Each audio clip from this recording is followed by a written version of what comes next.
Right now, rain and storms are moving out of the Bay Area tonight.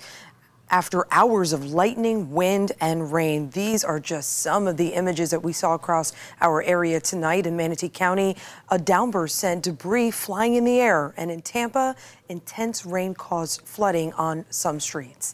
Welcome to Nightside. I'm Carolina Lead. And I'm Dave Wagner. Good to have you here tonight. Those storms tonight were scattered, but they brought strong winds and heavy rain. We start tonight in Manatee County. A storm in Bradenton only lasted a few minutes around dinner time, but it ripped apart a lifetime of hard work for some people.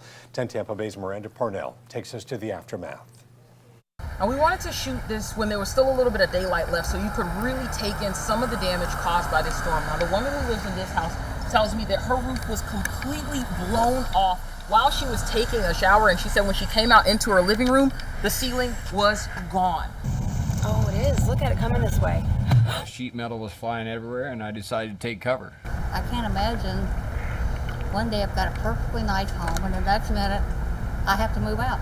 That's the reality some families in Bradenton are faced with after a powerful storm blew through the area Friday afternoon. Okay. Yes, okay. With winds that caused mangled pieces of roofing to crash into lights and power poles to sway. People in the Chateau Village and Swan Lake Village neighborhoods say everything happened suddenly. Just came up so fast, there was no warning. Earlier, the National Weather Service tweeted that their preliminary report of what happened is what's called a downburst. The tweet also said there may have been enough wind shear and forcing to have caused a tornado. Neighbors say it certainly sounded like one. Sounded like a freight train just going back and forth on the top of my house. In Bradenton, Miranda Parnell, 10 Tampa Bay.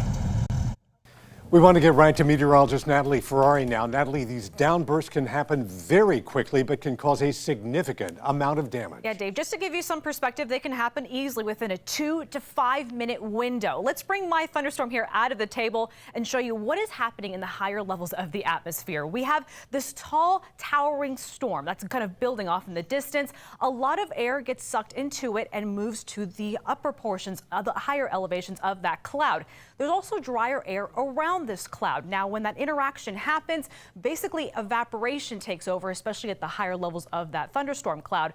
That cooler air is more dense, so it's naturally going to want to scoot its way to the bottom of the cloud very, very quickly and actually accelerate to the ground as it does so. So that air that comes in from that thunderstorm is actually forced outward to hit the ground and basically anything that could be impacting it in the distance. And depending just on the scale of that downburst, how intense it could be, winds could be upwards of near 150 miles per hour over a small area. That could be up to nearly 2 miles.